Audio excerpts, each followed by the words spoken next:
Започвам новият проект, който ще е за варъчни ъгли.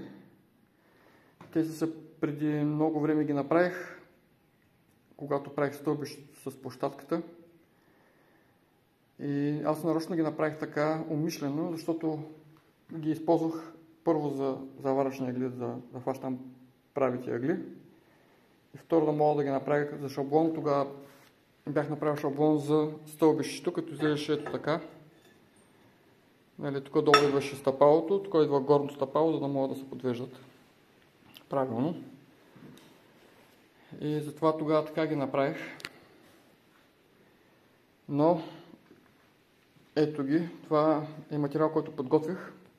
За сега ще направя само два, за да видя как ще се получат. Дали идеята, която имам, ще се осъществи. Материалът, който ще използваме, е шина 25х50. Достатъчно корава е, мисля, че за стабилен заваръчен ъгъл. Стандартна конструктивна стомана е. Мисля, че е въглеродно число 275. Е достатъчно според мен. Това е 25х50. Супер стабилно. Като шините тези не са много качествени. Едната страна е с идеално права, а другата е леко с коремче. Не искам да говоря за качеството на желязото в България, но това е реалността. Целта ми е да ги направя максимално да не са огънати така, примерно да са така, нещо да са огънати спрямо едното рамо спрямо другото, или евентуално така да са разминати. Това ми е много важно. Дори прави ъгъл леко да избяга, няма да е проблем, защото после ще има допълнителна обработка тук на катетите, на страните. Затова сега първото нещо, което е важно, е да направя наистина да са идеална повърхнина тук. Ще направя фаски, защото това ще е на 100% заварено. Фаски тук, навсякъде, двустранно. И ще ги стисна някъде наравно, да огледам какво се получава. Вече съм готов за заваряне.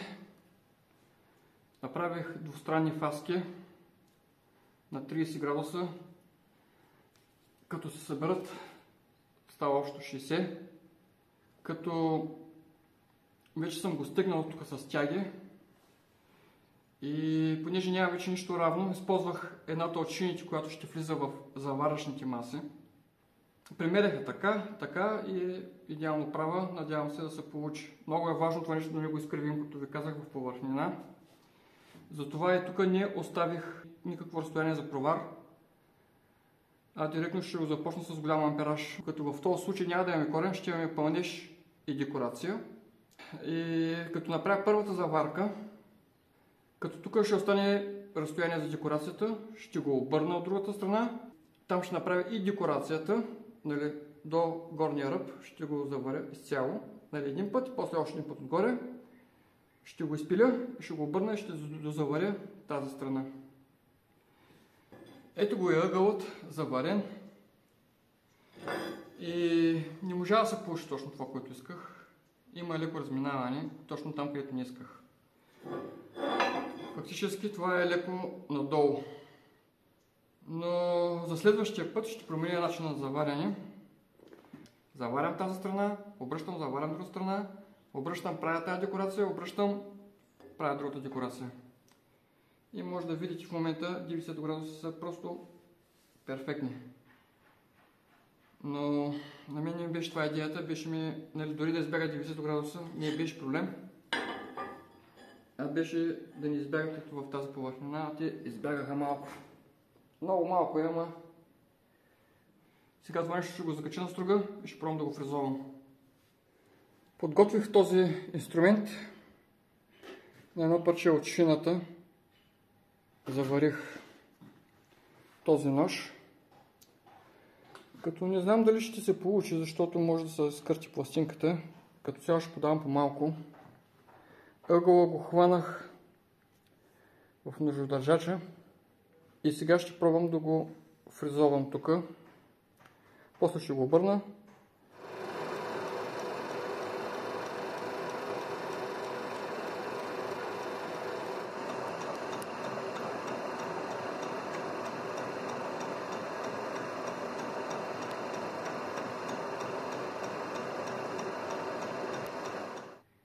Идеално се получи според мен.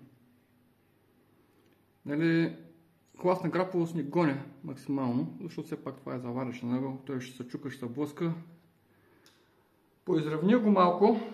Сега ще ви покажа каква е разликата. Ще се заиграя да го наглася още малко.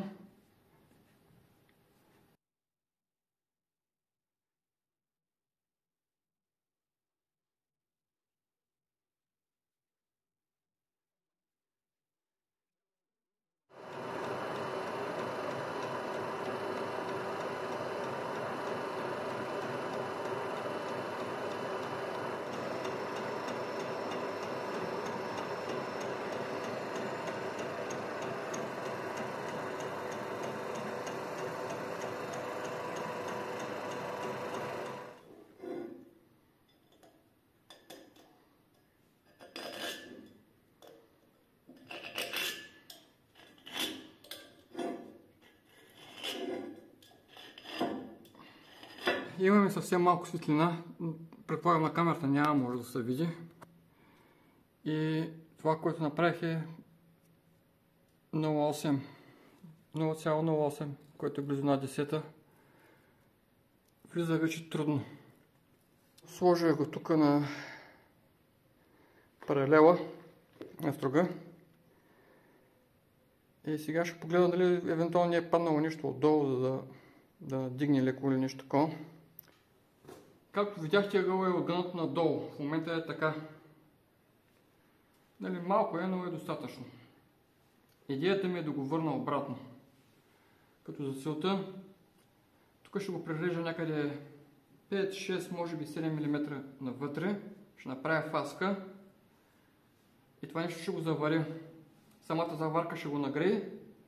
Първо от тази страна и отделно самата заварка ще го опъне. Ще го върна обратно. Като за целта ще го заварям от тази посока насам, защото в момента е малко отворен ъгъла, с 1/10 може би по цялата дължина.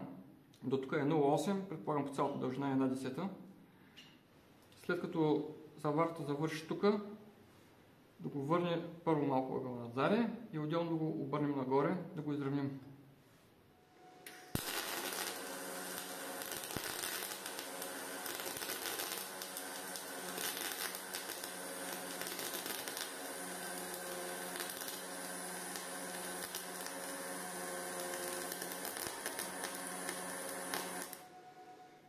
Ето го и резултата след заварянето. Не можа да се получи пак както трябва, но е в пъти по-добре. Това е 0,10, 1/10. Тук влиза, тук вече е отвънка и е добре. А тук е добре почти по цялата повърхина, съвсем леко в края тук влиза вече.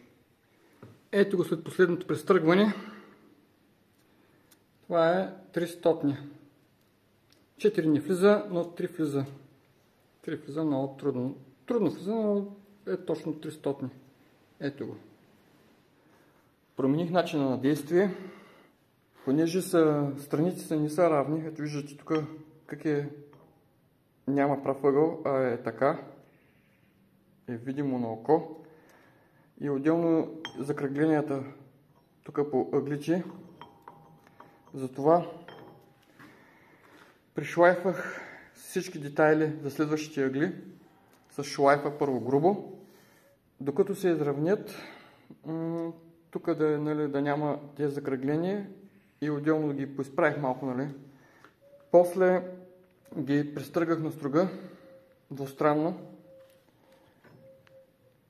и сега в момента страниците са изправени. Така ще ми е много по-лесно да работя. Всички ъгли вече са готови и всички ги направих абсолютно перфектни. Дори този, който имаше 300 отклони, го пуснах още един път и го направих на 0. Като на лофтомера, който имам тънкият лист е 0,02, на всички никъде не влиза. Затова ви казвам, че 90 градуса поне е отлично.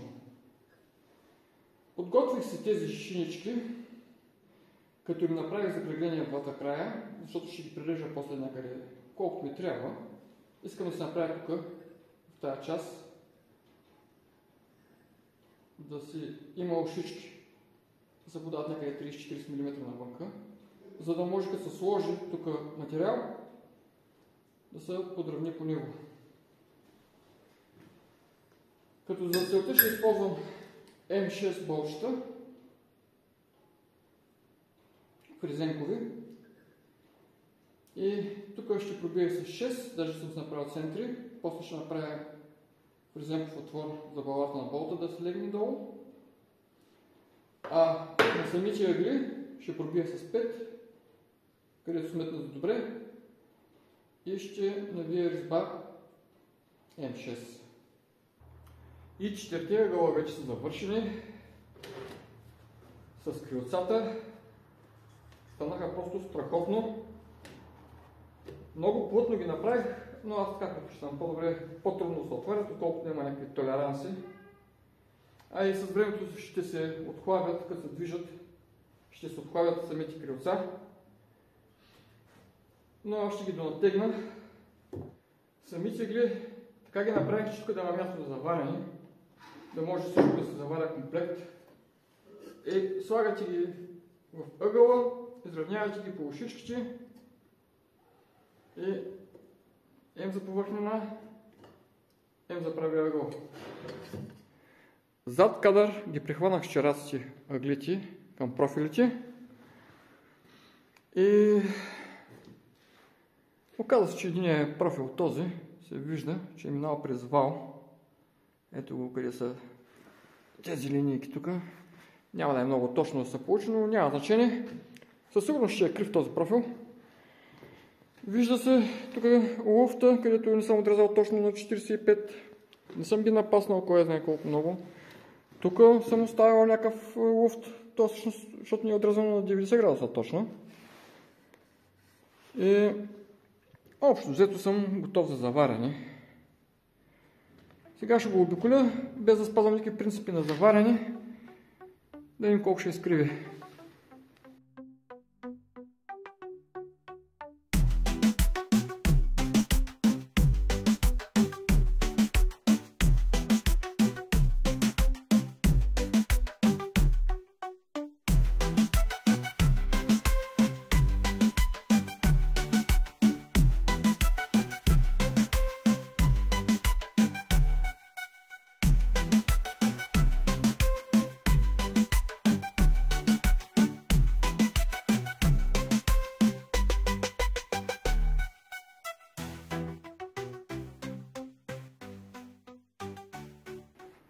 Заварих го и го оттърках така просто отгоре, не се заиграх, като баш съм дигнал ампеража и на места пробивах, но може да видите, тук сме почти идеално на такова прегряване. Идеално, според мен е прилично. Аз лично съм доволен от крайния резултат. Доста прегрях материала умишлено. Като цяло не бях подредил ъглите правилно спрямо материала. Отделно бях ги хванал с черасици, а черасици, когато хващат вече по-голям размер, самите лапички ни прилепват добре. Оттам също може да е мръднало малко, но мисля, че това е просто страхотно, което имам като резултат. Дори и при тези условия. Ами, лично според мен ще вършат много работа тези ъгли. Далеч са от прецизни прави ъгли, но за тази работа, която работя аз, са просто много добре. Поне 90 градуса са чук. С това слагам край на този проект. Надявам се да ви е бил информативен, полезен. И както винаги, пожелавам ви много здраве, на първо място и много успехи във вашето начинание и хубав живот!